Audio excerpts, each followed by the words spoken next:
The rattle of the stagecoach was a sound Clara had come to know in her bones. For 3 weeks, it had been her world. The creak of leather, the groan of wood, the constant, jolting rhythm that churned the dust of the road and the contents of her stomach in equal measure. Outside the small, grimy window, Wyoming stretched into an infinity of brown and pale blue. The land was vast and empty, a raw, unfinished thing that seemed to have been forgotten by its maker. It was a terrifying sight, but for Clara, it was the landscape of hope. She smoothed the worn fabric of her gray traveling dress for the 10th time, her fingers tracing the frayed edges of the cuffs. In her lap, a small reticule held everything she owned: a change of undergarments, a comb with 2 teeth missing, a small, dog-eared Bible, and the letter. The paper was soft as cloth from how many times she had unfolded it, her eyes tracing the looping, masculine script of a man she had never met. Walter McCall. Her intended. His words had been simple, direct. He was a man of 42 years, a widower with a small but promising homestead just outside the town of Redemption. He needed a wife, a partner to help build a life. He did not write of love or affection. He wrote of practicality, of shared work and mutual respect. For Clara, fleeing a past that felt like a brand on her soul, practicality was a finer promise than any poem. Safety was the only romance she craved. The coach lurched to a sudden, jarring halt, throwing her forward. The driver's gruff voice called out, "Redemption, end of the line." Clara's heart hammered against her ribs. She took a deep breath, the air thick with dust and the scent of dry grass, and peered out the window. Redemption was not much more than a single, wide street carved from the dirt, flanked by a dozen or so wooden buildings with flat, sun-bleached facades, a hotel, a general store, a blacksmith, and, dominating the center of town, a saloon with swinging doors that seemed to gasp open and shut in the afternoon heat. A few horses stood hitched to a rail, their heads low, tails flicking lazily at flies. Men in dusty hats and worn denim stopped to watch the stagecoach, their faces unreadable, their eyes narrowed against the glare. There was a hardness to this place, a brittle, unforgiving quality that the letter had not conveyed. Clutching her reticule, she stepped down from the coach, her legs unsteady after so long. The sun was a physical weight, pressing down on her head and shoulders. She had expected Walter to be here, a man of medium height with kind eyes, as his letter had described. But the few faces turned toward her were strangers, their gazes lingering on her with a frank, unsettling curiosity. She was new. She was alone. She was a woman. In a town like this, those 3 facts made her a spectacle. Taking another steadying breath, she walked toward the saloon. It seemed to be the heart of the town, the place where news was traded like currency. Perhaps someone in there would know Walter McCall. The doors swung inward at her touch, and a wave of noise and stale air washed over her. The clink of glasses, the low murmur of conversation, the smell of whiskey and unwashed bodies. The room fell quiet as she stepped inside. Every eye turned to her. The bartender, a large man with a stained apron and a face like a slab of granite, stopped wiping a glass and stared. Clara's cheeks burned. She felt like a lost lamb that had wandered into a wolf den. She forced herself to walk to the bar, her steps feeling loud and clumsy on the wooden floorboards. "Excuse me," she said, her voice barely a whisper. "I am looking for a man named Walter McCall. His homestead is near here. I was told he would meet me." The bartender's expression did not change. He set the glass down with a heavy thud. "McCall's dead," he said, his voice flat, devoid of any emotion. The words did not register at first. They were just sounds, hanging in the thick air. "Dead?" she repeated, her voice thin. "There must be some mistake. I have a letter." She fumbled with the clasp of her reticule, her fingers suddenly clumsy and useless. A man sitting at a nearby table chuckled, a dry, rattling sound. "No mistake, Missy, McCall's dead as last winter. Got himself shot." "Shot?" The world seemed to tilt beneath her feet. The faces in the saloon blurred, their features dissolving into a hostile smear. "Water rights," the bartender supplied, picking up his cloth again as if the matter were now closed. "Had a dispute with the Corman brothers. They claimed he was diverting the creek. Found him down by the south pasture a week ago. Shot in the back. Shot in the back." The finality of it was like a physical blow. The hope that had sustained her through the long, grueling journey collapsed in an instant, leaving a hollow, sickening void in its place. All those weeks of travel, all the carefully hoarded dreams of a quiet, safe life, gone, evaporated under the relentless Wyoming sun. She was stranded, 1,000 miles from a home she could never return to, with less than $2 to her name and a future that had just been murdered along with a man she'd never known. She must have stood there for a long time, frozen in her shock, because the bartender eventually grunted. "You all right, miss?" His tone held no concern, only impatience. The saloon was slowly returning to its previous rhythm, the men turning back to their drinks, their conversation picking up again, now laced with murmurs about her. The mail-order bride, the fool who came all this way for a dead man. Clara turned and walked out, her movements stiff and robotic. She didn't know where she was going. She just knew she couldn't breathe in that room, couldn't bear the weight of their pitying, scornful eyes. Her mind raced, grasping for a lifeline. The church. There was a small, white-steepled church at the end of the street. Surely a man of God would help her. She found the pastor in his small, tidy office behind the chapel. He was a thin, pale man with watery blue eyes and hands that seemed to be permanently clasped in front of him. He listened to her story with a pained, sympathetic expression, nodding in all the right places. "A terrible tragedy. My child. Simply terrible," he said when she had finished, her voice cracking on the last words. "Walter McCall was a difficult man, but he did not deserve such an end." "I do not know what to do," Clara confessed, the admission costing her the last of her pride. "I have nowhere to go."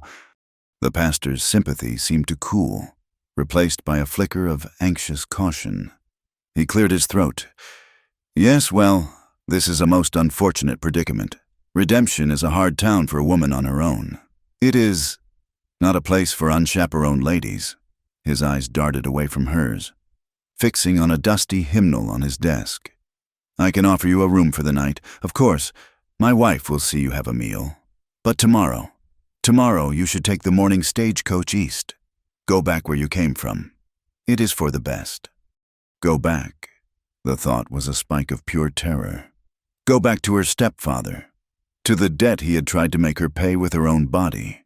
Go back to a life of shame and fear that was 100 times worse than the uncertainty she faced now. "I cannot," she whispered. "I have no money for the fare, and there is nothing for me back there." A frown creased the pastor's smooth brow. "I see," he said. Though it was clear he did not, he saw only a problem, an inconvenience that threatened the careful order of his small parish. "Well, as I said, you may stay the night. We will pray for guidance." It was a dismissal, a polite, pious hand washing itself of her. Charity had its limits, and she had just reached them. Defeated, she left the church as dusk began to bleed across the sky, painting the harsh landscape in shades of purple and orange. The chill of the coming night was a stark contrast to the day's oppressive heat. She walked aimlessly, her mind a numb fog of despair. The pastor's rejection was a deeper wound than the saloon's blunt cruelty. It made her feel unclean, a stain on the town's moral fabric.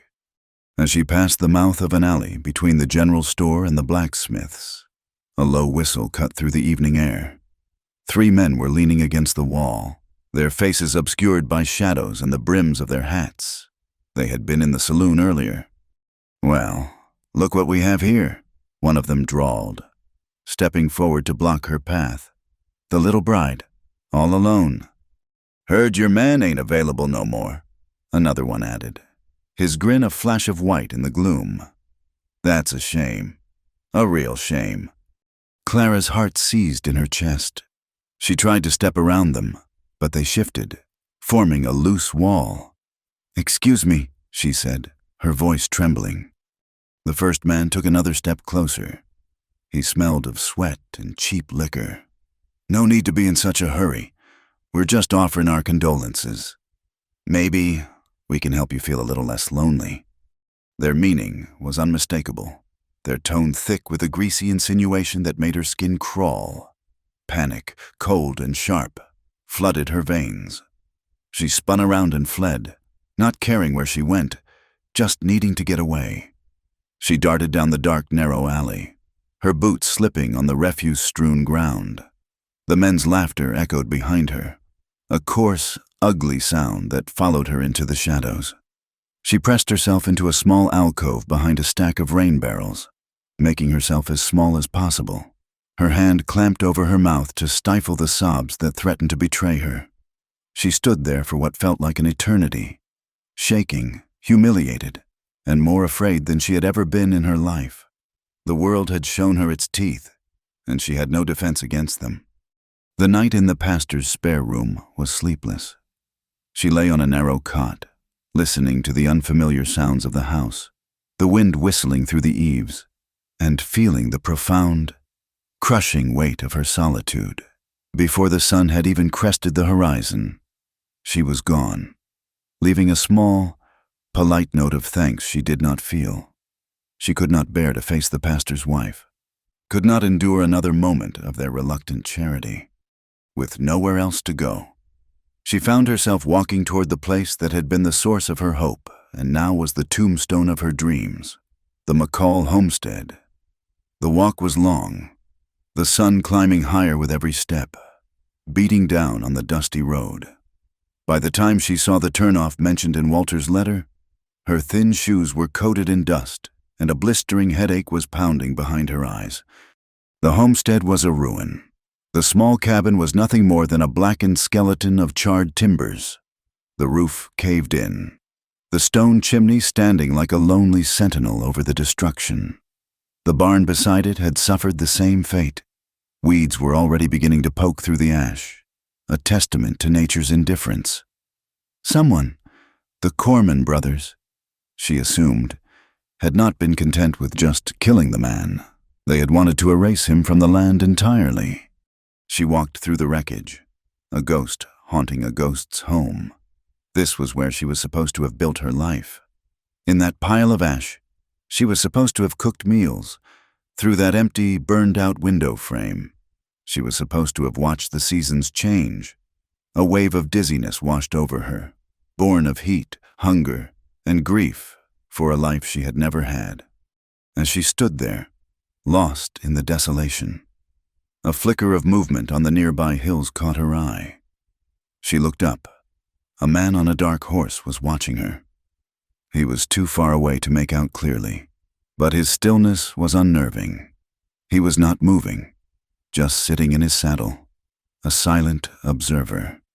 She could feel the intensity of his gaze even from this distance. A shiver of unease traced its way down her spine. Who was he? Was he a threat? In this hostile land, she had to assume everyone was. She turned and began the long walk back to town. Her shoulders slumped in defeat. There was nothing for her here. There was nothing for her anywhere. The sun was relentless, the heat shimmering off the dirt road in waves. The pounding in her head grew worse, and dark spots danced at the edges of her vision. Each step was an effort. The world began to feel distant, muffled, the sound of her own breathing loud in her ears. She stumbled, catching herself, and forced herself to keep moving. But her body had reached its limit. The ground rushed up to meet her, and the world dissolved into blackness. Her first sensation upon returning to consciousness was the rhythmic sway of a horse's gait. She was moving. A strong arm was wrapped securely around her waist, holding her against a hard, warm chest. She blinked, her vision blurry. The sky wheeled above her. She tried to push herself up, a small, panicked sound escaping her throat. "Easy now," a low voice rumbled, the sound vibrating through the chest she was leaning against. "Just the heat. You'll be all right." She turned her head, her cheek scraping against a rough wool shirt. She was looking up at the man from the hill. He was closer now, much closer. His face was all harsh angles and weathered lines, his skin tanned to the color of old leather by years of sun and wind.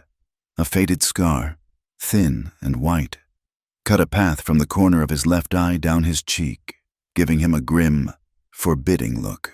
His eyes, dark and deep-set, were fixed on the trail ahead. He did not look at her, but he seemed aware of her every movement. It was Elias Kane, though she did not know his name yet. He carried her not to town, but away from it, deeper into the rugged, empty landscape. Fear, weak but persistent, fluttered in Clara's stomach. Where was he taking her? What did he want? But she was too weak to struggle, too exhausted to protest. She surrendered to the movement of the horse, her body limp in his grasp.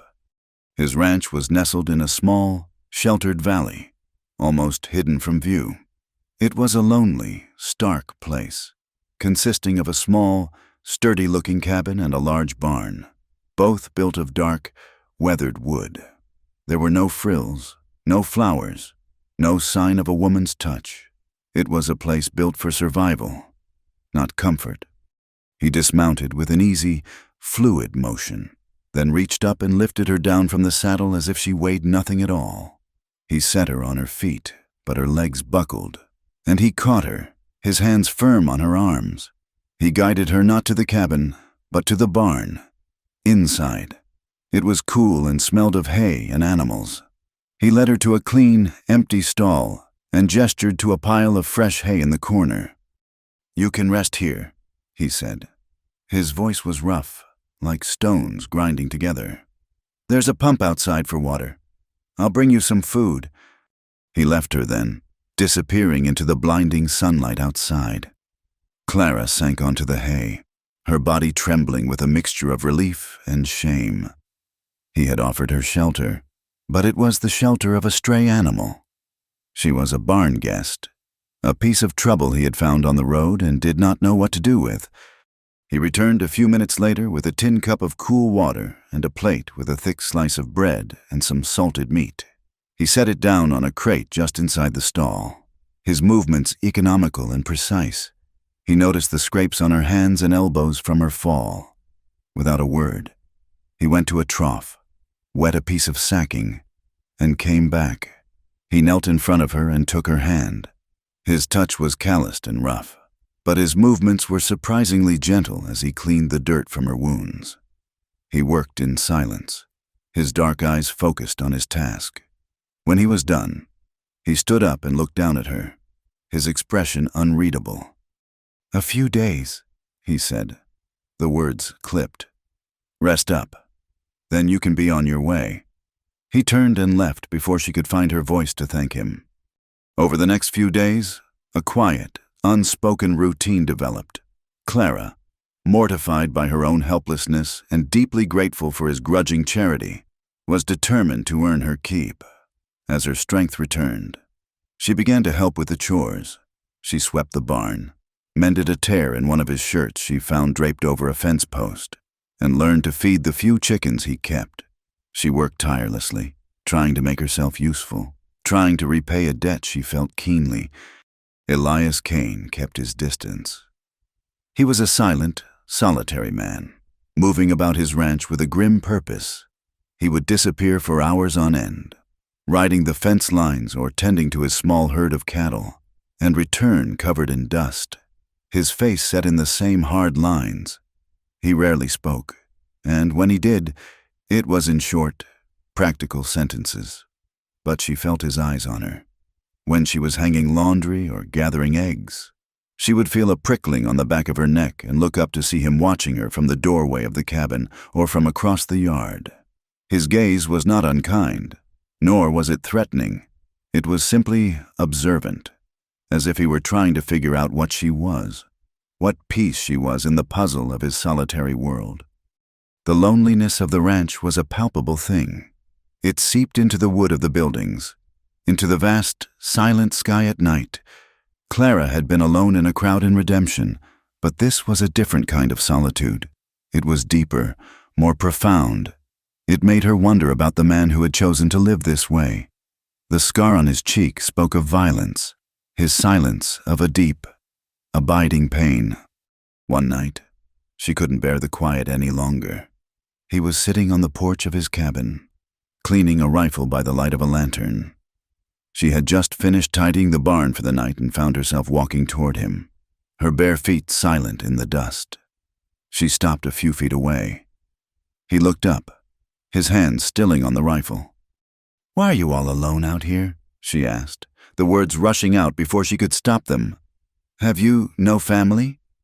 He looked at her for a long moment, his dark eyes searching her face in the flickering lantern light.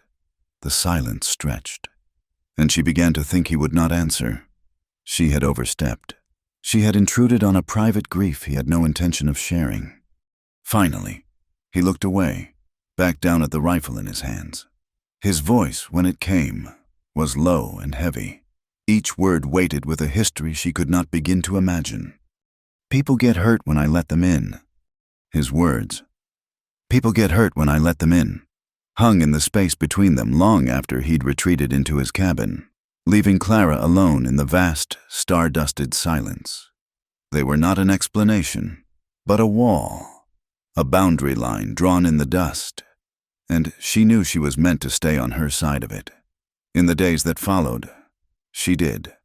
Clara's strength returned in small, steady increments, fueled by the simple, wholesome food he provided and the deep, dreamless sleep she found in the hay-scented dark of the barn.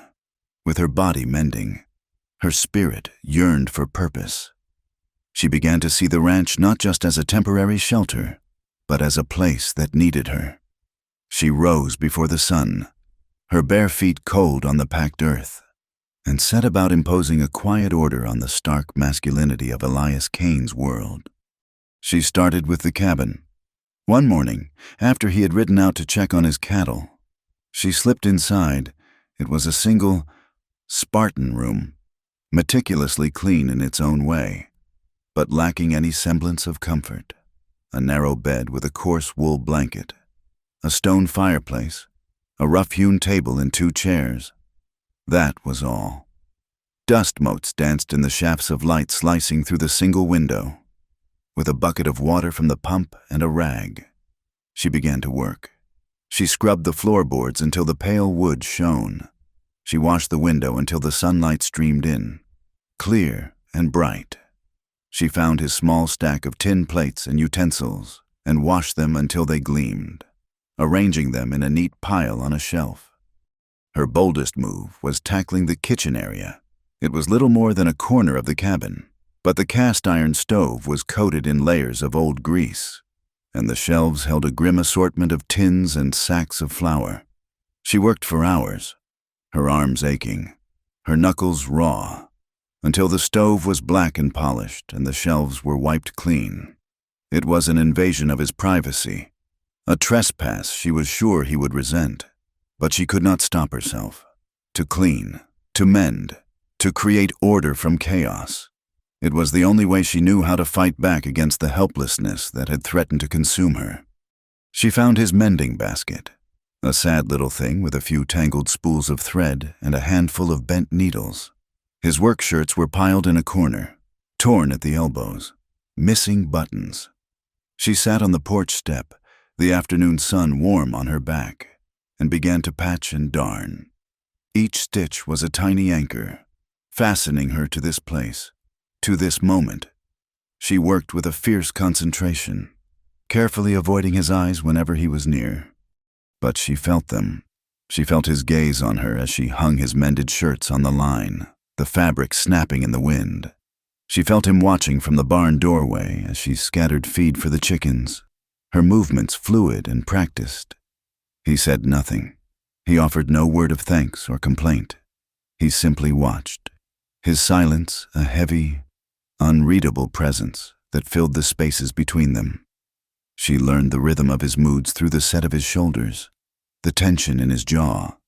She knew when to stay out of his way, when the darkness he carried inside him was close to the surface, and yet, beneath the silence and the gruff exterior, she began to sense something else, a deep, profound loneliness that echoed her own. The sky began to turn on a Tuesday afternoon. The air, usually so dry and clear, grew heavy and thick, charged with an energy that made the hairs on Clara's arms stand on end. The horizon to the west darkened to the color of a bruise, and a low, distant rumble vibrated through the soles of her feet. Elias came striding in from the pasture, his face grim, his eyes on the approaching storm. "It's a bad one," he said, his voice clipped. "We need to get the cattle into the North Canyon, now." There was no question of her staying behind. She followed him to the small corral, where he quickly saddled his horse and a smaller, gentler mare. He looked at her, a question in his eyes. "Can you ride?" "Yes," she said, though it had been years. He nodded once, boosting her into the saddle. The wind was picking up, whipping her hair across her face and tearing at the fabric of her dress. The first drops of rain, fat and cold, began to fall as they rode out, the sky splitting open with a sudden, violent crack of lightning. The work was frantic, desperate. The cattle were spooked by the storm, their lowing full of fear. They ran with them, Elias shouting commands that were snatched away by the wind. Clara riding on the flank, herding the stragglers, her initial fear replaced by a surge of adrenaline. The rain came down in blinding sheets, soaking her to the skin in moments, plastering her thin dress to her body. She could barely see through the deluge, guiding her horse by instinct, following the dark shape of Elias as he moved with a fierce, practiced grace. They pushed the last of the herd into the relative shelter of a narrow, rock-walled canyon just as the full fury of the storm broke over them. The sky was a churning mass of black and gray, lit by jagged flashes of lightning. The thunder was a deafening, continuous roar that shook the very ground. Elias dismounted and grabbed the reins of her horse, leading them to a small overhang in the rock face. "We'll wait it out here," he yelled over the din. They stood side by side, shoulders nearly touching. As the storm raged around them, water streamed from the brim of his hat, from the ends of her hair. Shivering, she wrapped her arms around herself. Without a word, Elias shrugged out of his heavy canvas jacket and draped it over her shoulders. It was warm from his body and smelled of rain, leather, and him. The simple gesture was so unexpected, so tender, that it brought a lump to her throat. When the storm finally began to slacken, fading to a steady, drumming rain, he lit a lantern he had tied to his saddle, in the warm, flickering glow. Their eyes met. He was looking at her, really looking at her, for the first time. His gaze traveled over her face, her rain-soaked hair, down to where her wet dress clung to her form, outlining the gentle curves of her breasts and hips. A blush crept up her neck, a heat that had nothing to do with the chill of the rain. She saw something in his eyes then, a flicker of raw, unguarded emotion that made her breath catch in her throat. It was a hunger, a loneliness as vast and stark as the landscape around them. The moment stretched, charged and silent, broken only by the sound of the rain. Then, as quickly as it had appeared, the shutter came down. His expression hardened, and he turned away to check on the horses.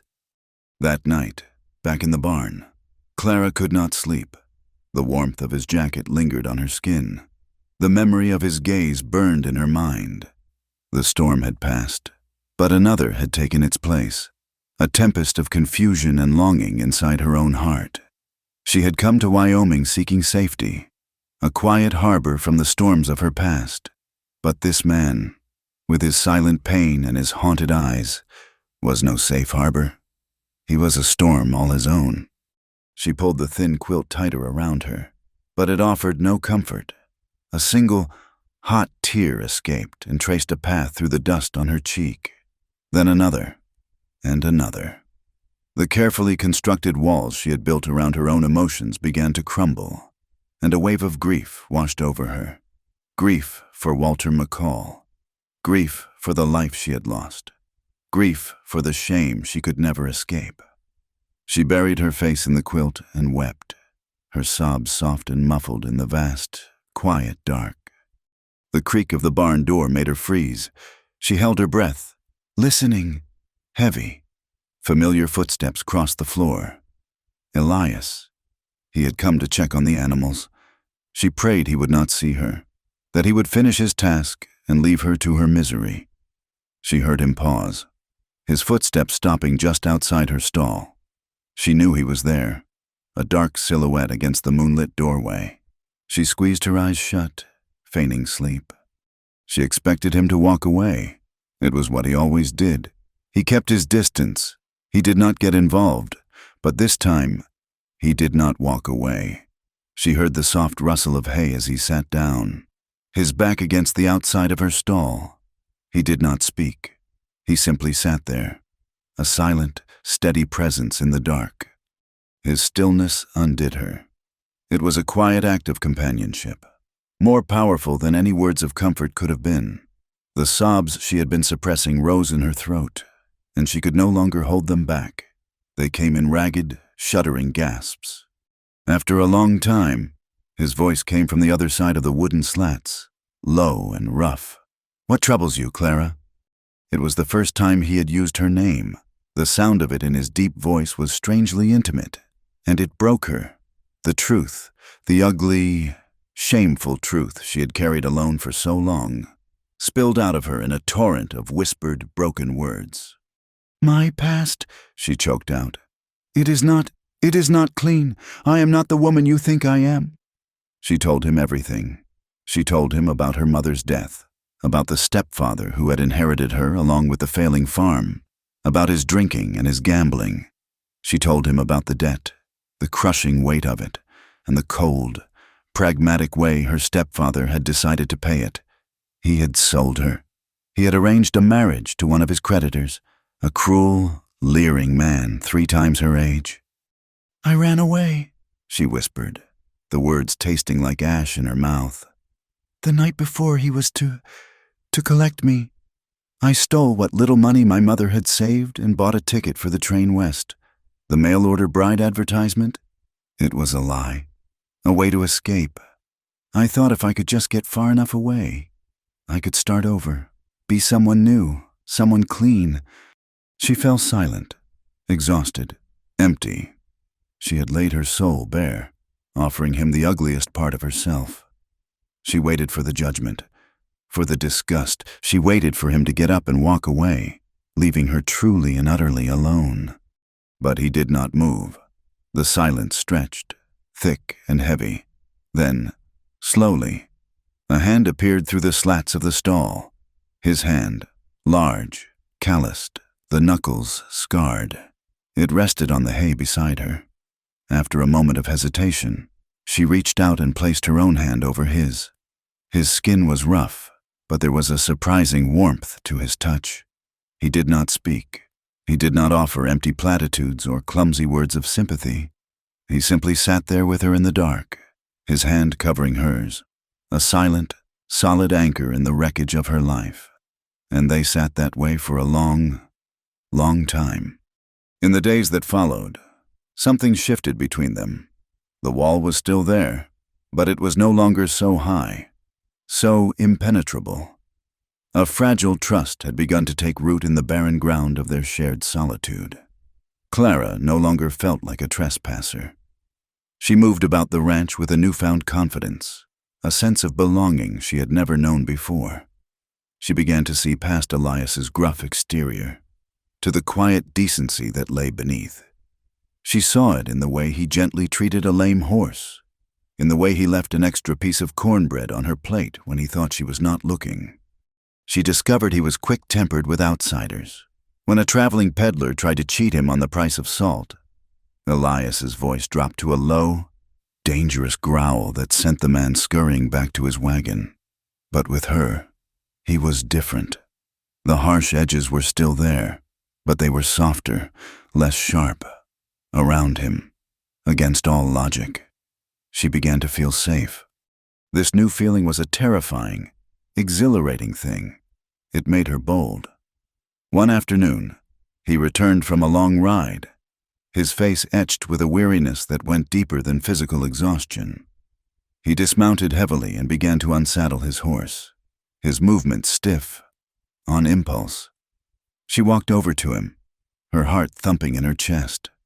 "Thank you, Elias," she said softly. He grunted, not looking at her. "For what?" "For everything, for not sending me away." She reached out and laid her hand gently on his forearm. His entire body went rigid.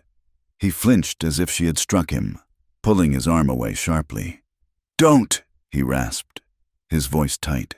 He turned his back on her and led the horse into the barn, leaving her standing alone in the yard, her hand still tingling from the brief contact, her cheeks burning with a mixture of hurt and confusion. The wall was back up, higher than ever. That night, she lay in her stall, staring into the darkness, convinced she had ruined everything. But then she heard it, the soft crunch of boots on the dirt outside the barn.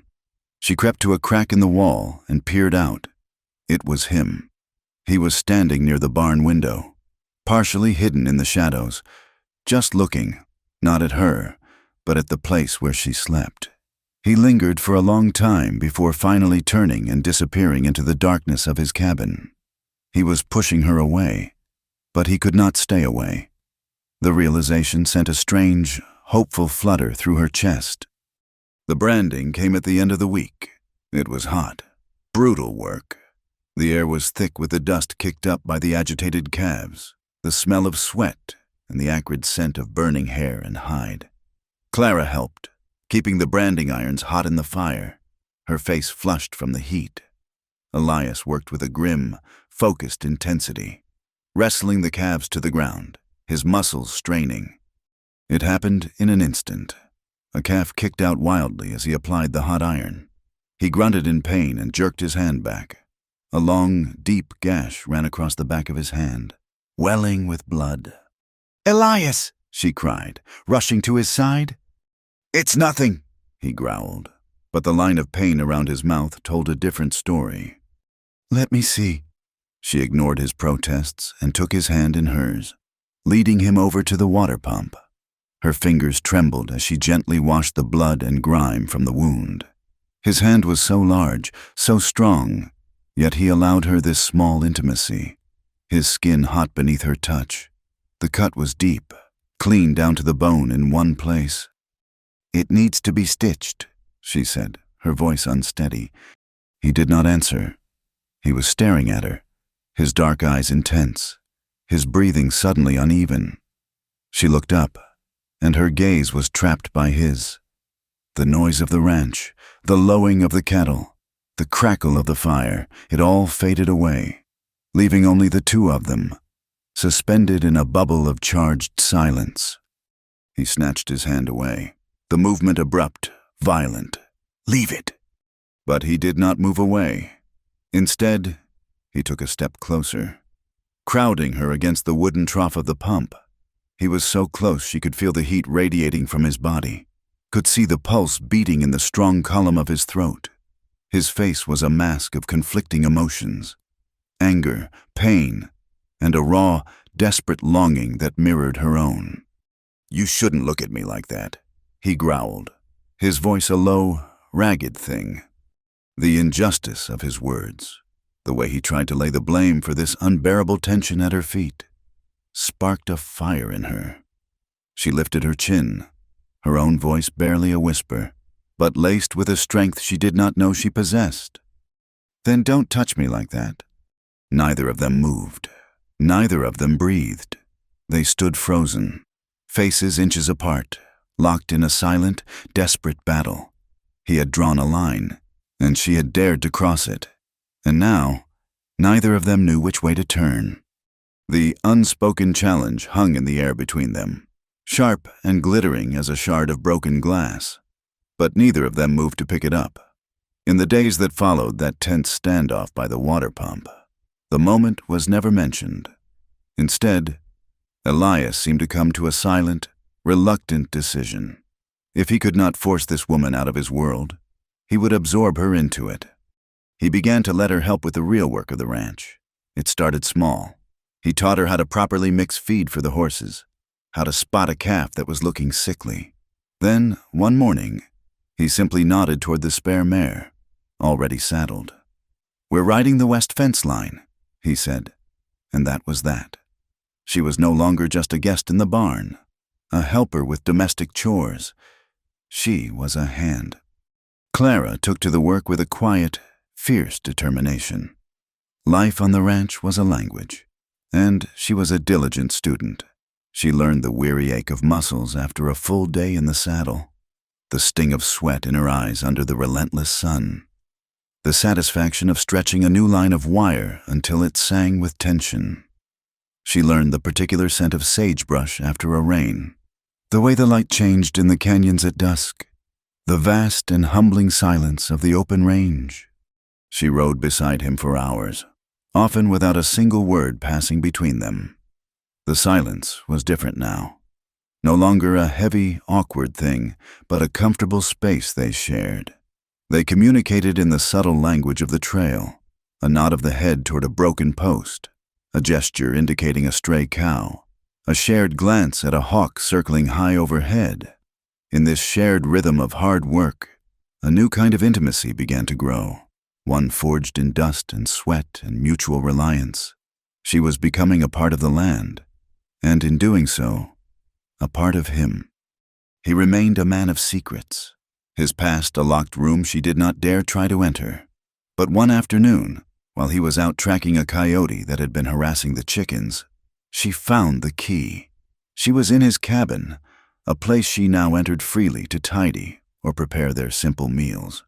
She was looking for a whetstone to sharpen the kitchen knives and open the bottom drawer of the small, scarred bureau that stood against the far wall. Beneath a stack of old survey maps lay a small, rectangular object wrapped in a piece of faded velvet. Her fingers hesitated, knowing she was prying, but an irresistible curiosity urged her on. She carefully unwrapped it. It was a daguerreotype in a simple brass frame. The photograph showed a man and a woman, seated formally, with a swaddled infant in the woman's arms. The man was Elias. He was younger, his face unmarred by the scar that now defined it, but the same fierce intensity burned in his dark eyes. The woman beside him was lovely, with soft, dark hair and a gentle, shy smile that did not quite reach her eyes. She looked frail, as if a strong wind might carry her away. She was holding the infant with a fierce, protective tenderness, her gaze fixed on the tiny, sleeping face. Clara's breath caught in her throat. His wife, his child. She stared at the image, at the ghost of a life that had once filled this empty cabin. This was the source of his pain, the reason for the high, thick walls he had built around his heart. "People get hurt when I let them in." The words echoed in her mind, no longer a brusque dismissal, but a cry of unbearable agony. He had let them in, this beautiful, fragile woman and their child, and they had been taken from him.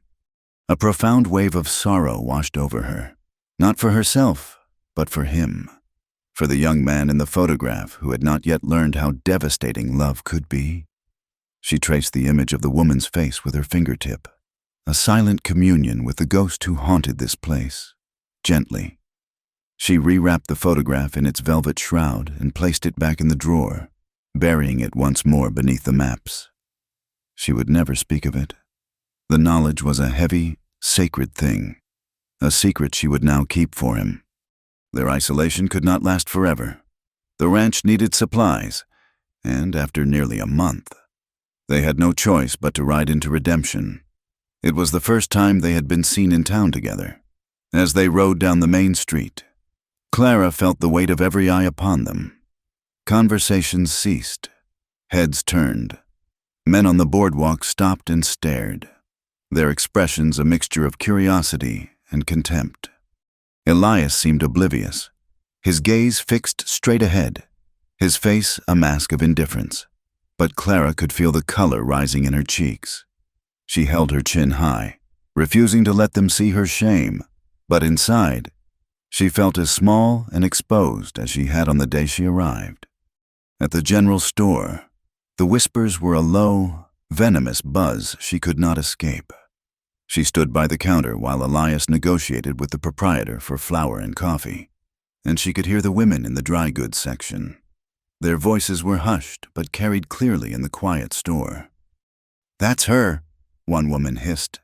"The mail-order bride. McCall wasn't even cold in the ground. And now she's holed up with that Kane fellow," another added, her voice dripping with sanctimonious disapproval. "Living out there in sin. A shameless girl, if you ask me. No decency at all." Clara's hands clenched into fists at her sides. She wanted to turn, to confront them, to scream that they knew nothing of her life, nothing of her desperation. But she did nothing. She stood frozen, their judgment a physical blow, stripping away the fragile sense of belonging she had started to build. She was an outcast, and by being with her, Elias was an outcast too. The final confirmation of their shared pariah status arrived 2 days later in the form of Sheriff Brody. He rode out to the ranch in the late afternoon, his horse kicking up a cloud of dust that announced his approach long before he arrived.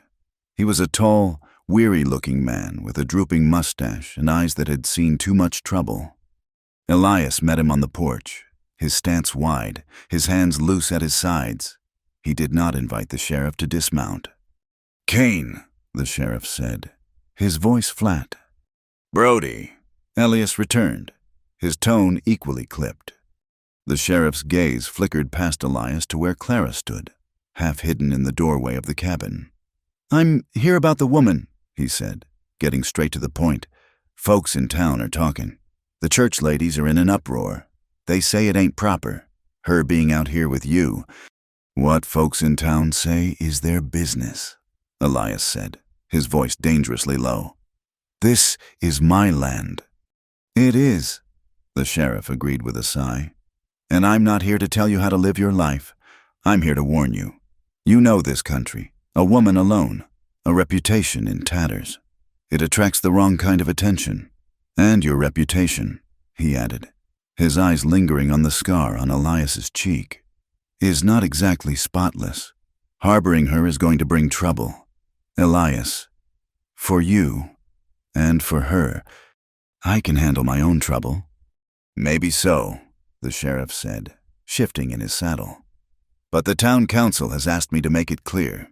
Either you marry the girl and make it right, or you send her on her way. They don't want a scandal brewing on their doorstep." A muscle jumped in Elias's jaw. "Is that a threat, Brody?" "It's a fact," the sheriff said, his voice tired.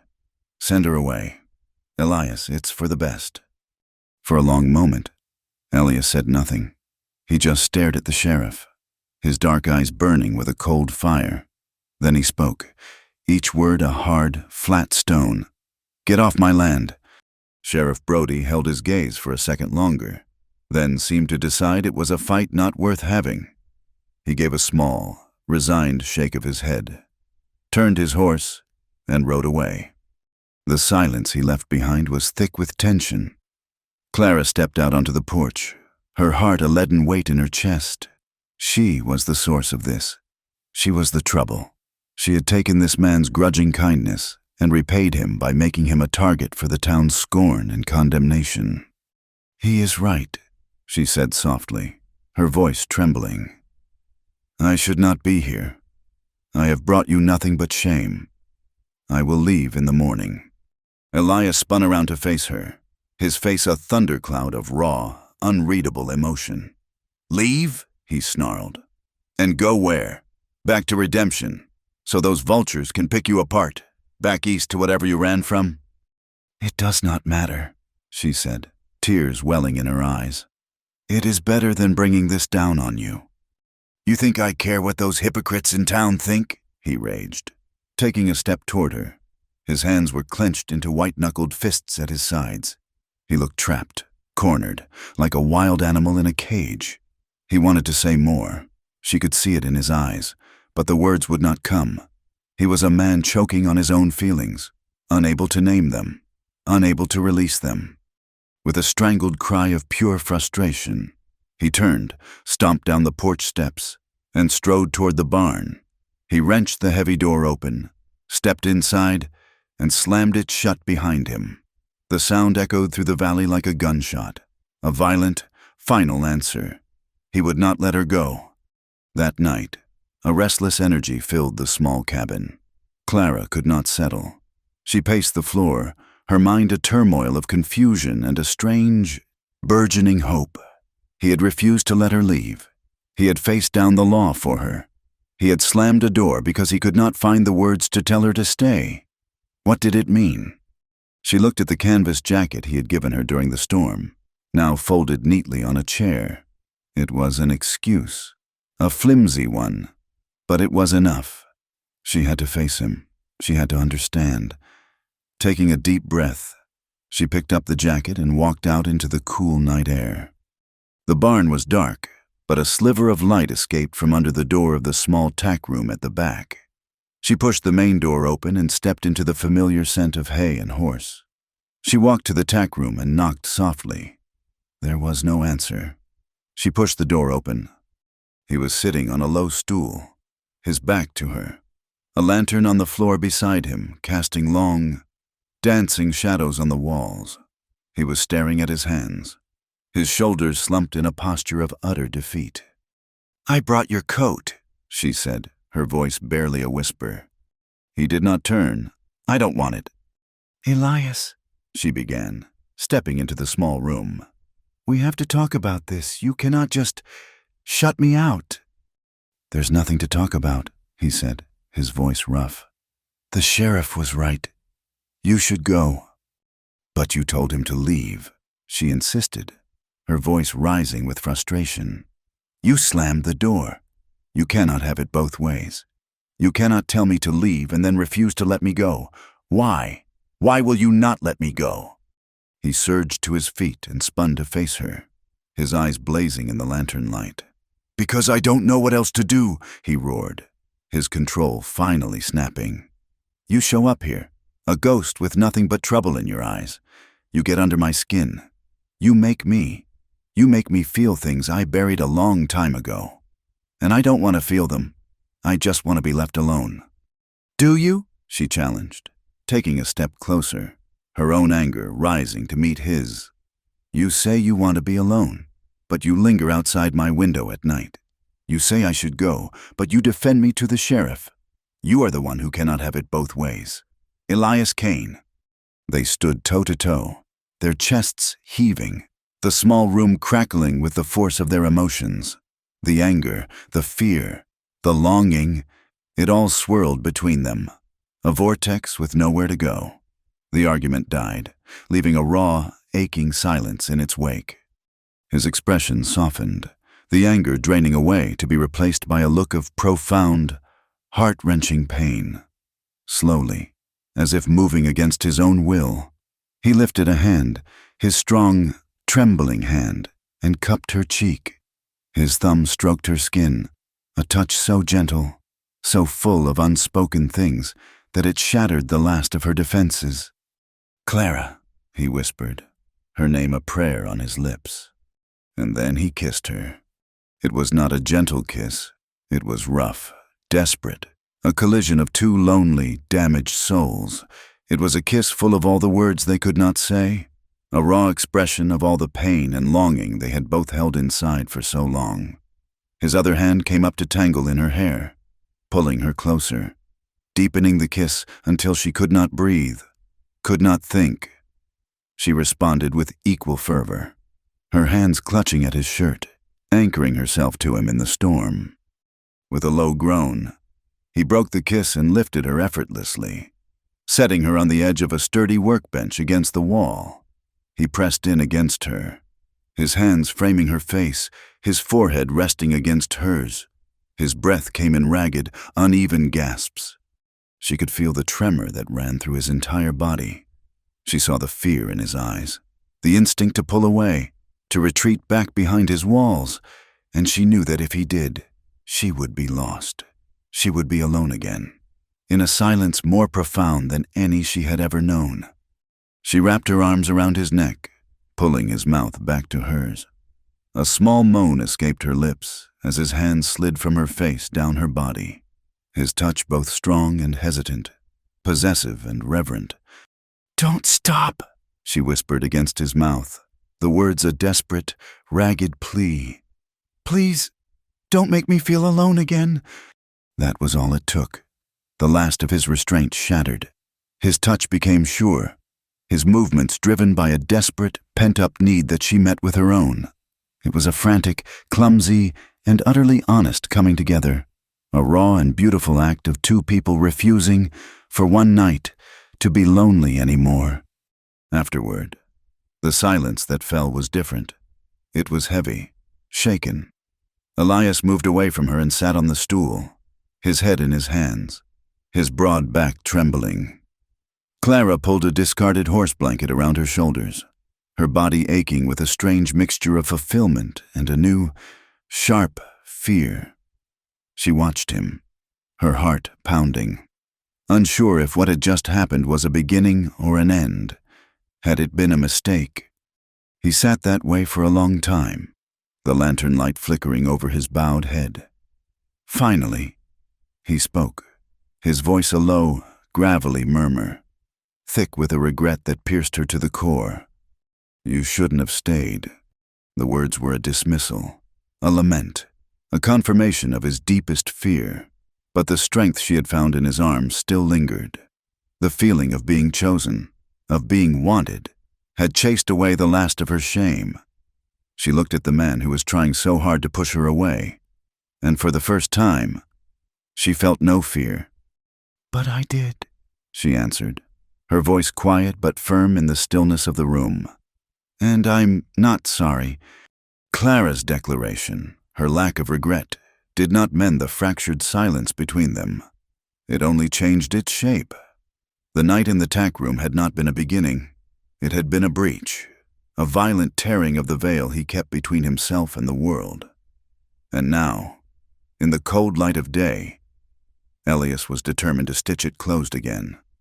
The first sign of the town's displeasure returning came not in the form of the sheriff, but of the pastor. Reverend Miller arrived one morning when Elias was far out on the range, his buggy kicking up a cloud of righteous dust. He found Clara churning butter on the porch, and his face was a mask of strained piety. He refused her offer of a glass of water, choosing instead to stand before her like a judge before a sinner. "My child," he began, his voice oozing a condescending sympathy, "I have come out of concern for your immortal soul, and for your temporal well-being, of course." Clara's hand stilled on the churn. "I am well, Reverend." "Are you?" he asked, his watery eyes scanning the stark ranch, the mended shirts hanging on the line. And finally, her. "This is no life for a decent woman. You are the subject of the most uncharitable gossip, living here alone, with a man of Mr. Kane's reputation, a man who does not even see fit to attend church services." "Mr. Kane gave me shelter when no one else would," Clara said, her voice even. "Yourself included, if I recall." A flicker of irritation crossed the pastor's face. "I offered you a night's charity and a path back to a respectable life, an offer I am here to renew. There is a stagecoach leaving for Cheyenne in 2 days. I have taken the liberty of securing you a ticket. From there, you can find honest work. You can start again. A fresh start. Clara, a chance to wash this unfortunate chapter from your life." He spoke of her life as if it were a stained garment to be laundered. He offered a fresh start that sounded to her like a command to erase herself, to admit that the life she was building here was a mistake. She looked past him, to the hills where Elias was working, to the solid cabin and the barn where she had found a fragile sense of purpose. It was a hard, lonely life, but it was real, and it was hers. "Thank you for your concern, Reverend," she said, turning back to her churn. "But I am not leaving." "Do not be a fool," he snapped, his composure cracking. This man will ruin you. He will drag you down into the darkness he lives in. There is no future for you here but shame and misery." "That is for me to decide," she said quietly. "And I have decided to stay." His face tightened with indignation. He saw only stubborn sin, not strength. With a final, pitying shake of his head, he turned on his heel, climbed into his buggy, and departed, leaving her in a cloud of dust and silent condemnation. She had made her choice. She had drawn her line, but she had drawn it alone. When Elias returned at dusk, she told him of the pastor's visit, expecting she did not know what. Anger, perhaps, a grim satisfaction that she had chosen him over the town. Instead, she got nothing. He listened with a stony expression, his eyes fixed on some distant point over her shoulder. When she finished, he simply grunted, took the supplies he needed for the next day, and went to care for the horses. He was withdrawing from her, pulling back into the cold, silent fortress of himself. The fragile connection they had forged in the tack room was gone, replaced by a chasm of unspoken words. He spoke to her only when necessary, in clipped, impersonal tones. He ate the meals she prepared in a grim silence. His gaze turned inward, and he began to find work that took him as far from the cabin and from her as possible. He started building a new fence line, a punishing, unnecessary task deep in the rocky hills at the farthest edge of his property. He would leave before dawn and return long after the sun had set, his body bone-weary, his face caked in dust and sweat. He was using the hard labor as a shield, a way to exhaust himself so thoroughly that he would not have the energy to think or to feel. He was building a fence on the land, and another one, higher and more formidable, around his heart. The loneliness that settled over the ranch was more profound than any she had felt before. It was the loneliness of a shared space where no sharing was allowed. She was a ghost in his house again, a silent witness to a grief he refused to acknowledge. The pain of it was a constant, dull ache in her chest. But the girl who had collapsed on the road to redemption was gone. In her place was a woman who had learned the harsh calculus of survival. She would not be broken by his silence. If he would not let her into his world, she would embed herself so deeply into the life of the ranch that he could not remove her without tearing a part of himself away. Her opportunity came in the form of a small, weak calf, born to one of the older cows. It was the runt of the new calves, and from the start, it struggled. It was too weak to nurse properly, and its mother, sensing its lack of vitality, began to push it away. Elias saw it and shook his head. "It won't make it," he said, his voice devoid of emotion. "Nature's way. He would have left it to die." Clara refused. That evening, she brought the shivering calf into the warmth of the barn. She milked the mother herself, her hands clumsy at first but growing more confident, and patiently coaxed the calf to drink from a bucket. It was a slow, frustrating process. The calf was weak, its suckling instinct faint, but she persisted. She bedded it down in fresh hay in her own stall, covering it with old blankets. For the next week, the calf became her life. She was up every few hours, day and night, to feed it, to rub its thin limbs to keep the blood flowing. She found an old almanac in the cabin that had a section on animal husbandry, and read about a tonic made from boiled willow bark and honey. She spent hours preparing the concoction, her hands stained and sticky. Elias watched her efforts from a distance, his expression unreadable. He said nothing, neither encouraging nor discouraging her. But one morning, she woke from a brief, fitful sleep in the hay to find a fresh bucket of milk waiting for her, still warm. He had milked the cow for her before he left for the hills. It was a small, unspoken admission, a crack in the wall of his indifference. While she fought for the calf's life, she began to fight for the ranch's. One evening, driven by a need to understand the precarious world she was now a part of, she found his ledger. It was tucked away in the same drawer where she had found the photograph. The book was a mess of scrawled numbers and receipts, a testament to his disregard for anything beyond the physical work of the ranch. She lit a lantern and sat at the table, painstakingly going through the entries. It took her 3 nights, but when she was done, a cold knot of fear had formed in her stomach. The picture the numbers painted was grim. He was in debt to the bank in Cheyenne, the loan secured against the ranch itself. The price of beef had been low for 2 seasons, and a drought the previous year had forced him to buy expensive feed. He was close to the edge, terribly close. One more bad season, one piece of bad luck, and he would lose everything. This discovery hardened her resolve. She was not just fighting for a place to stay, she was fighting for his home, for the only thing he had left. She bought a new ledger in town, and using the skills her mother had taught her, she began to create order out of his financial chaos. She recorded every expense, calculated every asset. She found places where he was being overcharged, where small savings could be made. The work focused her mind, gave her a sense of control in a world that felt like it was spinning apart. She was more than just a mender of shirts. She could be a true partner. The calf, against all odds, began to improve. Its legs grew stronger. Its eyes brightened. It started to follow her around the barn like a loyal dog. She named him Pip. The small victory was a balm to her soul, a tangible proof that her efforts mattered.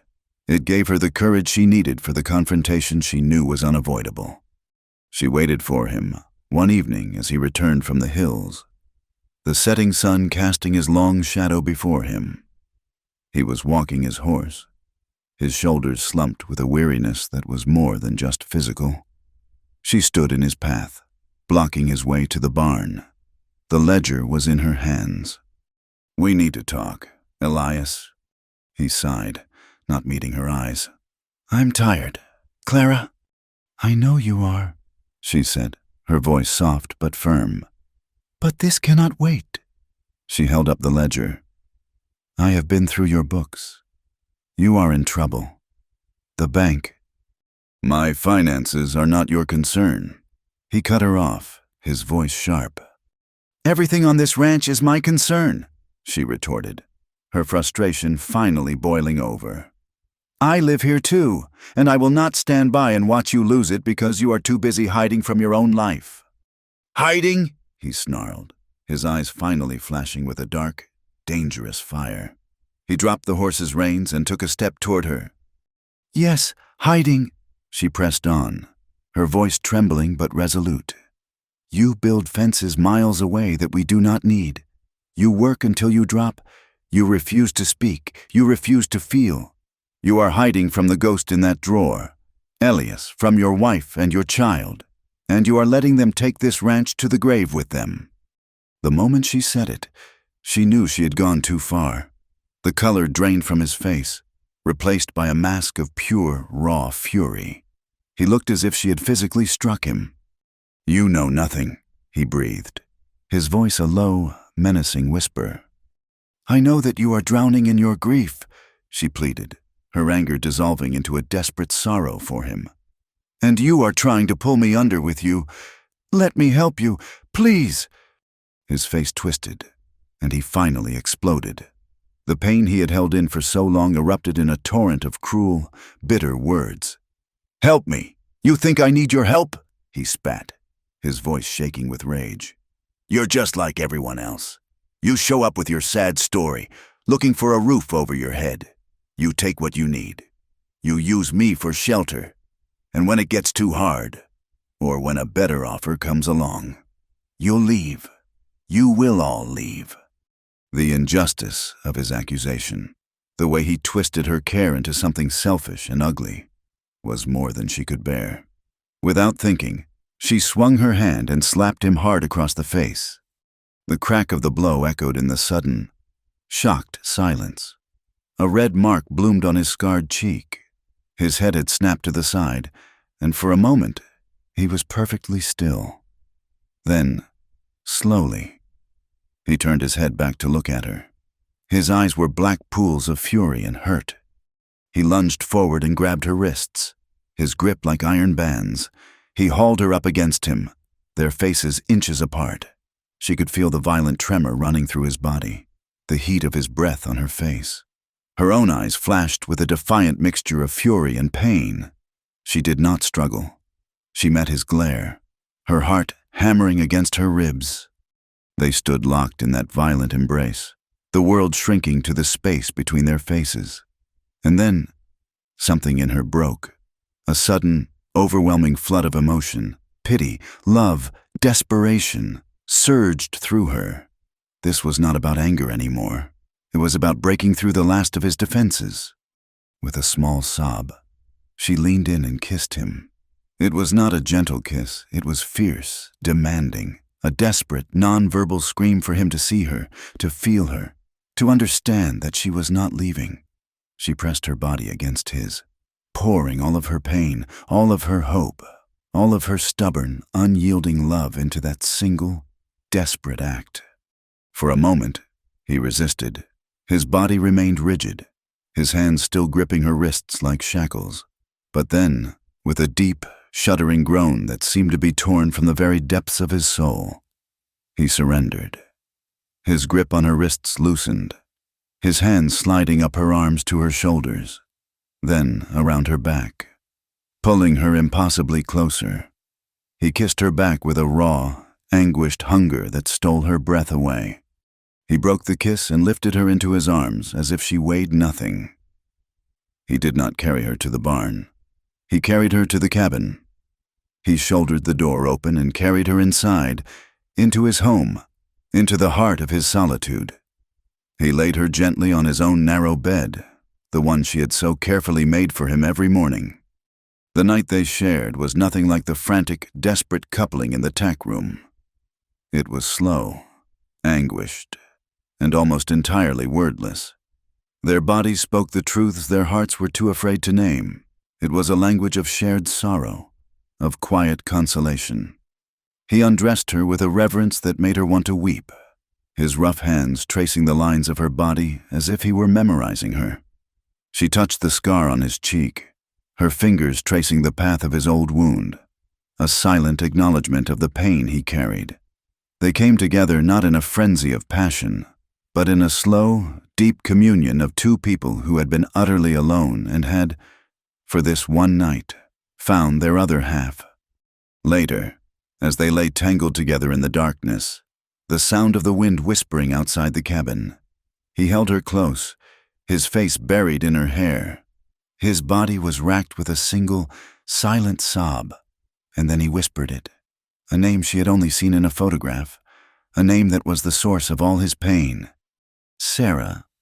It was his daughter's name. He had finally given his ghost a voice.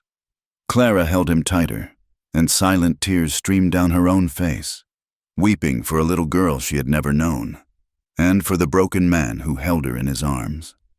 The next morning, for the first time, she woke up in his bed.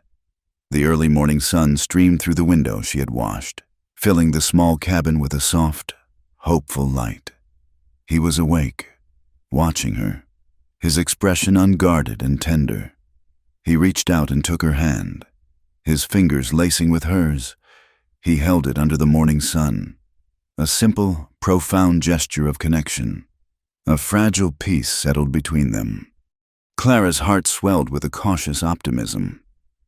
"Elias," she began softly, daring to hope. "What does this mean for us? Where do we go from here?" The change was immediate and brutal. The tenderness in his eyes vanished, replaced by a familiar, hunted look. He flinched as if burned and pulled his hand away, breaking the connection. He sat up, turning his back to her, the wall of his grief slamming back into place. "I need to check the herd," he mumbled, reaching for his clothes. He was gone in moments, leaving her alone in the bed that was still warm from his body. The sunlight that had seemed so hopeful just a moment before now felt harsh and mocking. She watched him stride toward the barn, his shoulders set in the same rigid, lonely lines as always. And in that moment, Clara understood. She had seen the deepest part of his wound, and he had even allowed her to touch it, but he would not let it heal. The memory of his wife and daughter was not just a source of grief, it was a penance. He was still punishing himself for their deaths, for surviving when they had not, and she realized, with a clarity that was both heartbreaking and liberating, that her love could not save him. He could not truly love her, or anyone, as long as he was still a prisoner of the ghosts he refused to release. Clara's realization that Elias was a prisoner of his own grief settled into a quiet, aching sorrow, a fragile truce held between them, a life of shared work and silent meals. But the ghost of his past was a constant, unseen guest at their table. They were two people living under one roof, yet miles apart, each trapped in a different kind of solitude. She did not push him. She tended to her calf, managed the ledger with a quiet efficiency, and waited. She did not know what she was waiting for, only that the tense stillness of their lives could not last. It was the calm before a storm, and she could feel the pressure building on the horizon. The storm broke on a hot, windless afternoon. Two riders appeared from the east, their figures dark and wavering in the heat rising from the plains. They were not neighbors or passing drifters. They rode with a grim, proprietary air, their eyes scanning the ranch as if they were taking inventory. As they drew closer, Clara saw the family resemblance, the same hard jaw, the same pale, cold eyes. These were the brothers of the man she was supposed to have married. These were the McCalls. Elias came out onto the porch, his body instantly alert, his hand resting on the stock of the rifle he always kept leaning by the door. Clara came to stand behind him, a cold knot of dread tightening in her stomach. The two men reined in their horses a few yards from the cabin, their gazes sweeping over Elias before settling on Clara with undisguised contempt. The older of the two, a burly man with a thick, untrimmed beard, spat a stream of tobacco juice into the dust.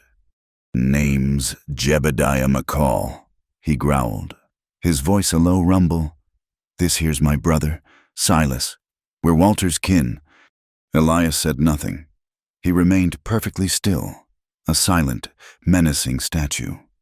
"We come for what's ours," Jebediah continued, gesturing with his head toward the small, burned-out ruin of Walter's homestead, visible in the distance. "That land was promised to our brother, and since he ain't here to claim it, it falls to us. We also heard his intended bride showed up." His eyes narrowed on Clara. "Seems she's made herself comfortable elsewhere." "This is my property," Elias said, his voice flat and cold as river stone. "You have no business here." "That's where you're wrong.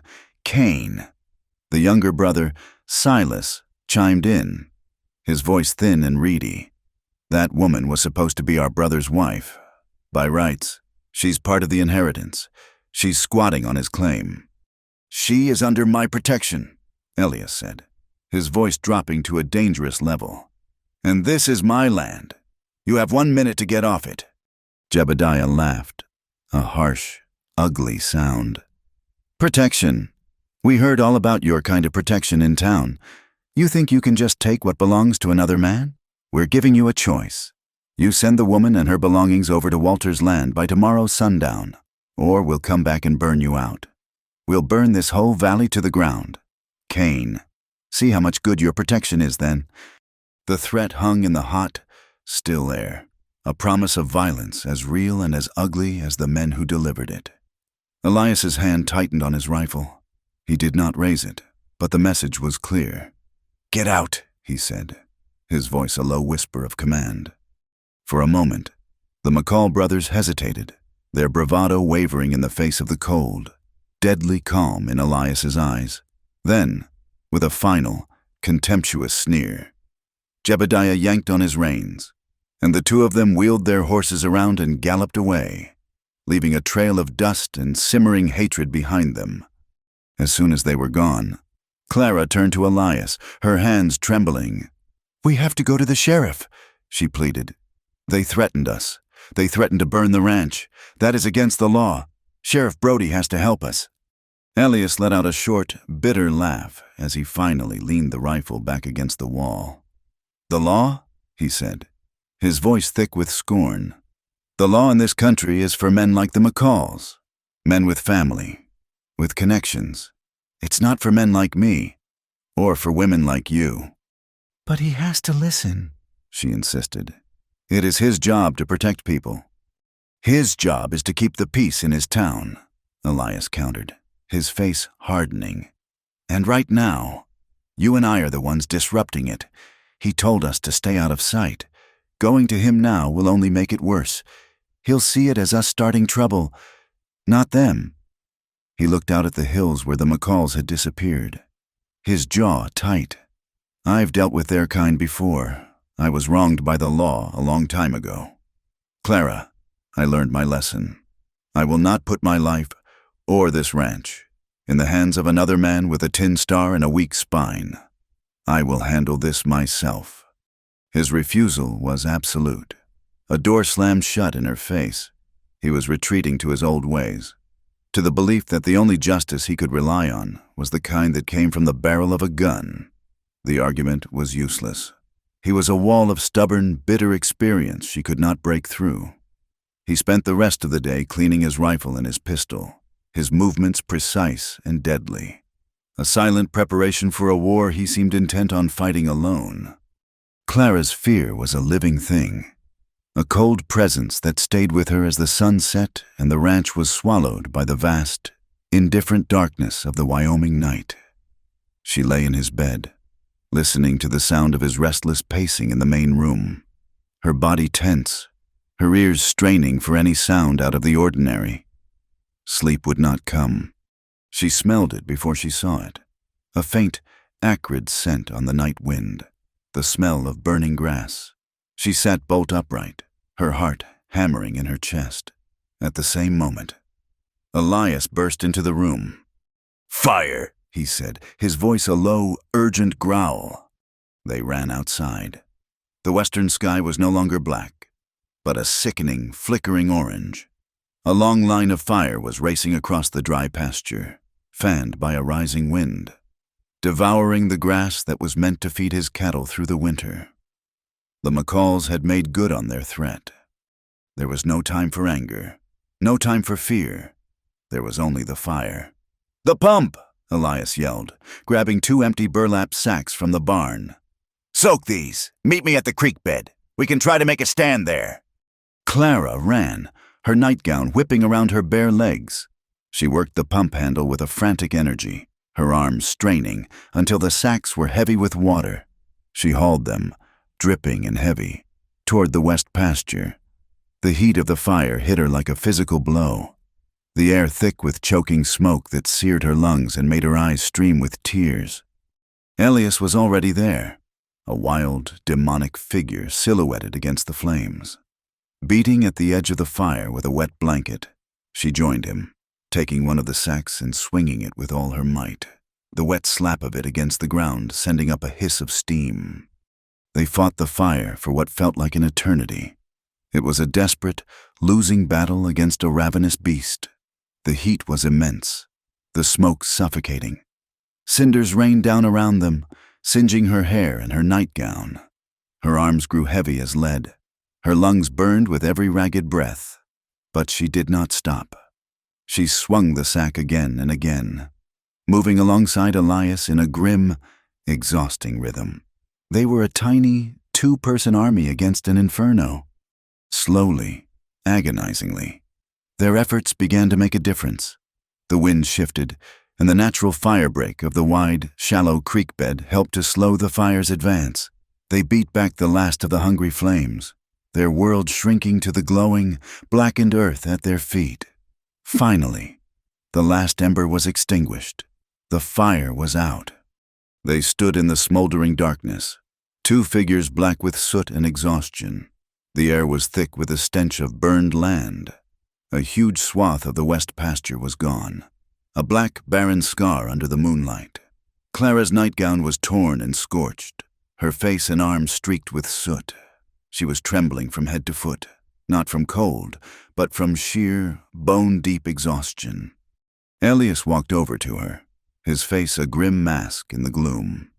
He looked at the devastation around them, at the ruin of his land, and something inside him seemed to snap. A low, guttural sound of pure rage escaped his lips. "They will not get away with this," he whispered, his voice shaking with a fury that was more terrifying than any shout. He turned and strode toward the barn without another word. "Elias, what are you doing?" she cried, stumbling after him. "I'm going to town," he said, pulling his saddle from its rack. "I'm going to find the McCalls." "No," she pleaded, grabbing his arm. "Do not go. Not like this. You are angry. You are not thinking clearly." He shook her off, his eyes blazing. "I'm thinking clearer than I have in years," he snarled. "I tried to stay out of it. I tried to be left alone. But they came to my home. They threatened you. They will pay for it." He saddled his horse with a furious efficiency. Ignoring her desperate pleas, he strapped his pistol to his hip and mounted, a dark avenger ready to ride into a fight he could not possibly win. He rode out of the ranch at a gallop, disappearing into the darkness, leaving Clara alone amidst the smoking ruins. She knew, with a sickening certainty, that he was riding into a trap. The McCalls would be waiting for him. They would provoke him, and Sheriff Brody would be there to arrest the man with a notorious reputation, not the men with the local family name. She could not let it happen. She would not let his stubborn pride and his past hurts destroy him. Without a second thought, she ran to the corral, threw a saddle on the mare, and rode for redemption, her heart pounding with a terror that was colder and sharper than the fear of the fire. The town was mostly dark and quiet when she arrived, but a single light burned in the sheriff's office, and the saloon was still spilling noise and yellow light onto the street. She saw Elias's horse tied outside. Her worst fears were realized.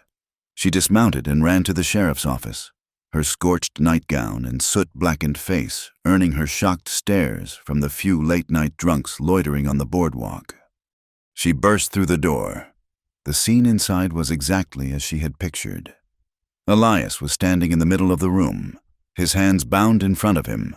Sheriff Brody was there, along with his deputy, and in the corner, looking smug and victorious, were Jebediah and Silas McCall.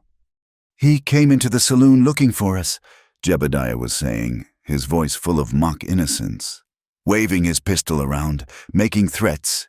"He's a menace. Sheriff, a danger to the whole town." "Elias, no," Clara whispered, her eyes fixed on his bound hands. He looked at her, and for the first time, she saw not anger, but a flicker of defeat in his eyes. He had walked right into their trap. "Ma'am, you need to leave," Sheriff Brody said, his voice tired. "This is official business." "No," Clara said, stepping forward. She ignored the sneers of the McCall brothers. She ignored the deputy's attempt to block her path. She walked right up to the sheriff's desk, her eyes pleading. "Sheriff, you have to listen to me. This is a mistake. The McCalls, they set fire to our ranch tonight. The west pasture is gone. They threatened us. Elias only came here because they attacked us. He was trying to protect me." The sheriff sighed, his expression weary. "I have 2 witnesses here who say he drew his weapon in a public place and made threats. That's all I know for sure. The rest is just your word against theirs. I have to arrest him." Desperation clawed at her throat. She had to make him understand. She looked at Elias, at his proud, defeated face, and she knew what she had to do. It was the only card she had left to play. "Let him go," she said, her voice dropping to a low, steady plea. "Please, if you let him go, I will leave. I will take the morning stage. Just as the pastor suggested. I will go back east. I will never return. I am the one they want. I am the source of this trouble. If I am gone, it will all be over. Just let him go free." The room fell silent. The McCall brothers stopped smirking. Elias stared at her, his eyes wide with a mixture of shock and disbelief. Sheriff Brody looked at her, really looked at her. For the first time, he saw the scorched nightgown, the soot on her face, the fierce, unwavering loyalty in her eyes. He saw a woman willing to sacrifice her own safety, her only home, For the stubborn, broken man standing in front of him, he saw something noble. He was quiet for a long time. Then he let out a long, slow breath and turned to his deputy. "Let him go," he said. "But, Sheriff," Jebediah sputtered. "I said, let him go," Brody repeated, his voice now hard as iron. He turned his gaze on the McCalls. "And you two, I don't want to see you or hear from you again. This business is finished. Get out of my town." The McCalls, seeing the tide had turned against them, grumbled but shuffled out of the office, casting hateful glances back at Elias and Clara. The deputy reluctantly unlocked Elias's cuffs. Sheriff Brody looked at them both, his face grim. "I'm doing this against my better judgment," he said. "Go home, both of you, and stay there. If I see either of you in town again looking for trouble, I will lock you both up and throw away the key. Now get out of my sight." The ride back to the ranch was long and silent, the air thick with unspoken emotions. The sun was beginning to rise as they reached the valley, casting a pale, gray light on the blackened, scarred pasture. They dismounted and walked to the cabin without a word. Inside, the reality of the night, of how close they had come to losing everything, finally crashed down upon them. Elias turned to her. His face was a mask of exhaustion and a raw, ragged emotion she had never seen before. He took a step toward her, then another, until he was standing right in front of her. He reached out and grabbed her arms, his grip fierce, almost painful. "Don't you ever do that again," he whispered, his voice hoarse and broken. "Don't you ever offer to leave me?" He pulled her against him, his arms wrapping around her in a crushing embrace. He buried his face in her soot-stained hair, his body trembling. "I can't lose you, Clara," he choked out, the words a raw confession torn from the deepest part of his soul. "I can't." His embrace was not gentle. It was rough, needy, filled with all the pent-up fear and longing that the night's violence had unleashed. It was the desperate embrace of a man who had been drowning and had just found his only piece of solid ground. He held her as if he were afraid she might dissolve into smoke and blow away on the morning wind. Tears streamed down her face, carving clean paths through the soot on her cheeks.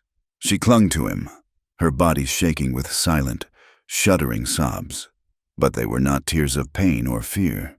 She was crying because in the desperate, bruising force of his embrace, in the raw, terrified confession of his words, she finally felt it.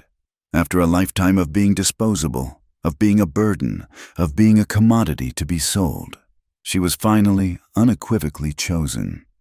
The embrace in the cabin was a fragile dawn after a long, violent night. It was not a cure, but a confession. Elias's words, "I can't lose you," echoed in the quiet spaces between them, a truth so raw and terrifying that he immediately began to build new walls to contain it. The physical closeness remained.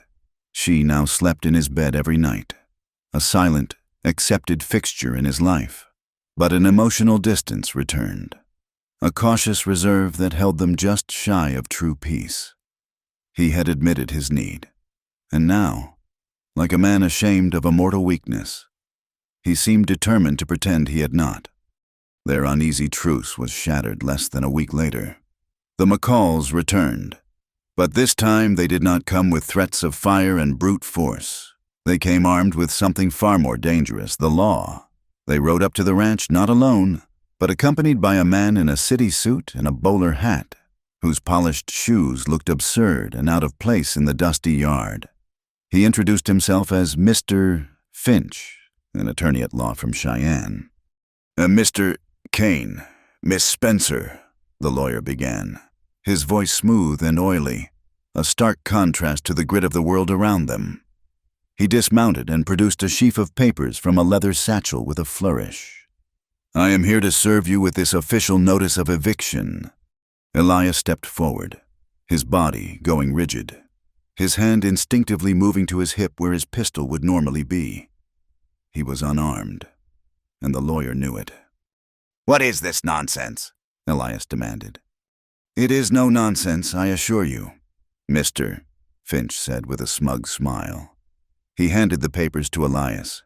My clients, Mr. Jebediah and Mr. Silas McCall, are the legal heirs to the estate of their late brother, Walter. That estate includes a deed to this parcel of land, 160 acres, filed and recorded with the Territorial Land Office 5 years ago. He gestured to the vast valley. It seems, Mr. Kane, that your own claim to this land is secondary at best. Clara stepped forward, her heart sinking as she saw the official-looking seals on the document. That cannot be right, she said, her voice steady despite the fear coiling in her gut. Elias has worked this land for 10 years. His deed is filed in redemption. Ah, but a town filing is not the same as a territorial one. My dear lady, the lawyer purred, his eyes lingering on her with a dismissive air. Clerical errors are so common on the frontier. The territorial deed, being the superior document, supersedes any local claim. The law is quite clear. You have 30 days to vacate the premises. We are not going anywhere, Elias said, his voice a low, deadly growl. He crumpled the notice in his fist. Mr. Finch simply smiled. I would advise against any rash actions. This is a civil matter now. Any resistance will be met with the full force of the law. Sheriff Brody is already aware of the situation. You see, you may have won a small skirmish with my clients the other night, but the war, Mr. Kane, will be won in a courtroom. Good day to you. With that, he and the McCalls turned and rode away, leaving behind a silence that was heavier and more suffocating than any they had yet endured. They were trying to steal his home, his life's work, everything he had left in the world, and they were using the very system he despised to do it. It is a lie, Clara said, her mind racing. It has to be a forgery. Of course it is, Elias spat, pacing the porch like a caged wolf. Walter McCall never had the money or the ambition for a spread this size. He was a dirt scratcher, but proving it is another matter. A slick lawyer like that can twist the truth into any shape he wants. His eyes were dark with a familiar, fatalistic rage. I should have settled this my own way when I had the chance. No, Clara insisted, stepping in front of him, forcing him to stop pacing. Fighting them with fists or a gun is what they want. It would only prove their point that you are a menace. This time, we have to fight them with the truth. We will go to the circuit judge. A judge, he scoffed. They are all the same. Politicians in black robes. They will listen to the man with the most money and the fanciest lawyer. This time is different, she argued, her voice filled with a conviction she did not entirely feel, but desperately needed him to believe. This is not about gossip or a bar fight. This is about a legal deed. It is about facts and evidence. A real judge will see the truth. You have to let me try. Elias, you have to trust me.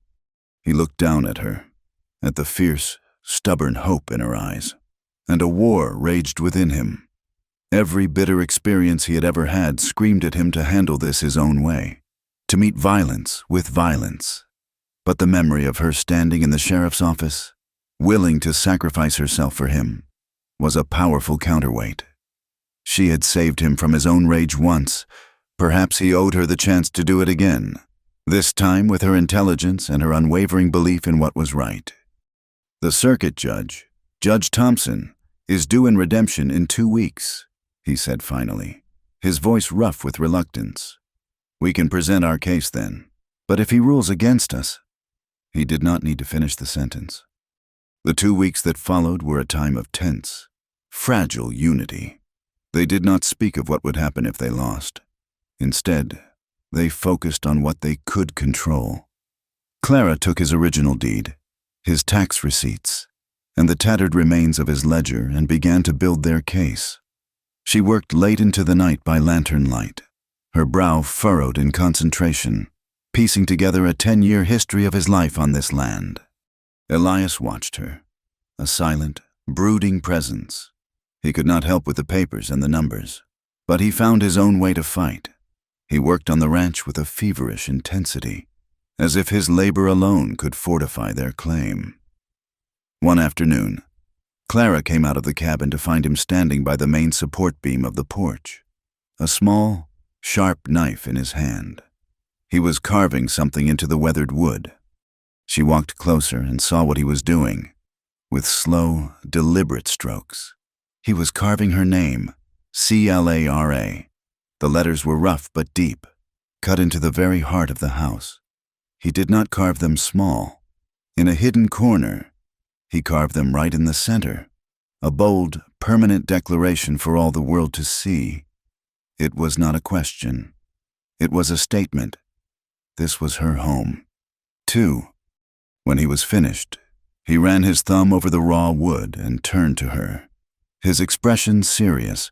"The day the judge comes, we will go into town," he said, his voice quiet but firm.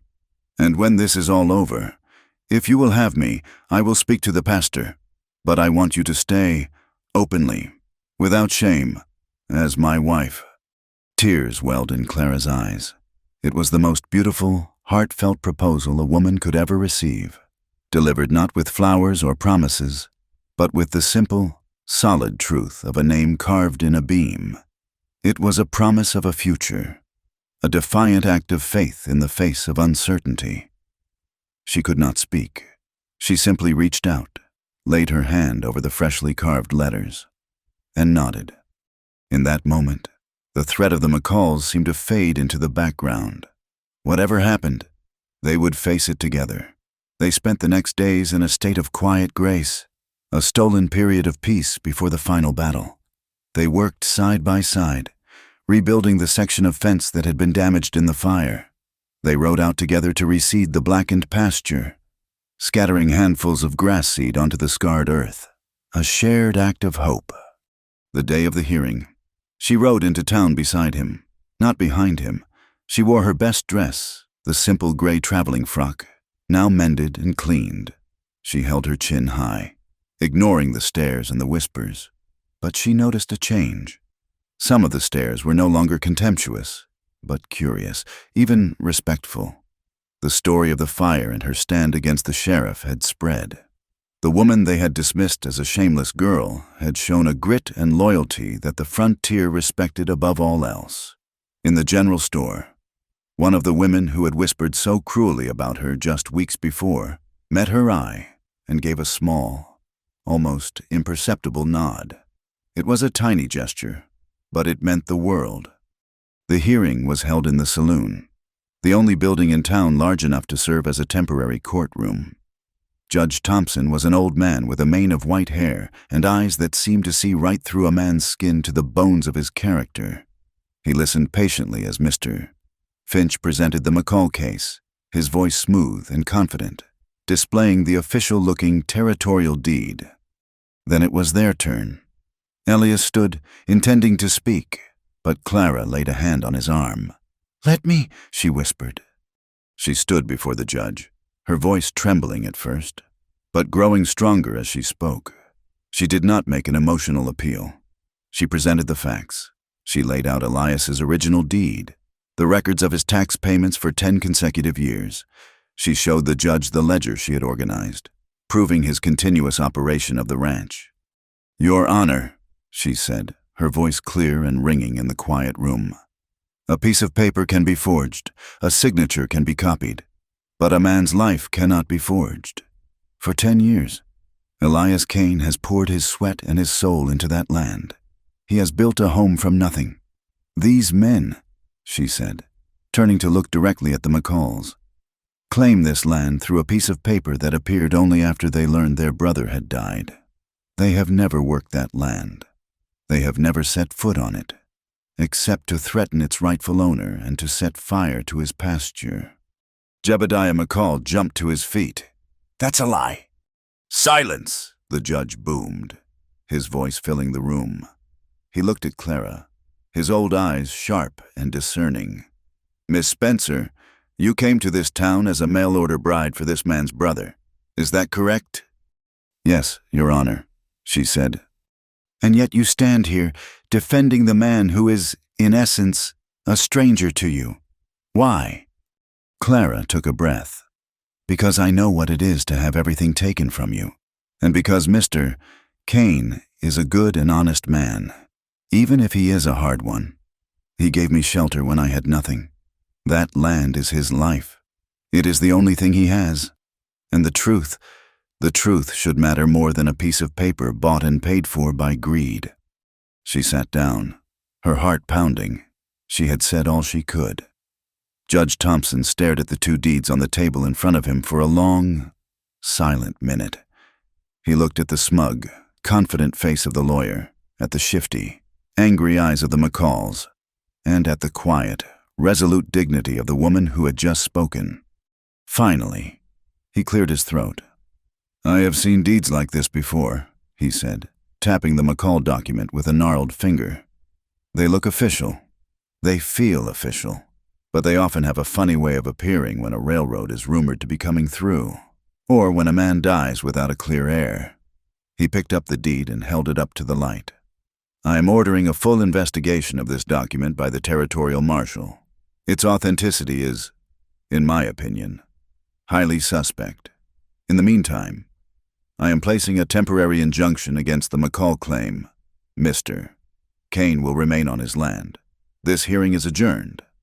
A stunned silence filled the room, broken by a furious sputtering from Mr. Finch. The McCalls looked as if they had been poleaxed. Elias just stared at Clara, a look of profound, stunned gratitude on his face. She had done it. She had won. The territorial marshal's investigation was swift and thorough. The deed was, as Clara had suspected, a crude but clever forgery.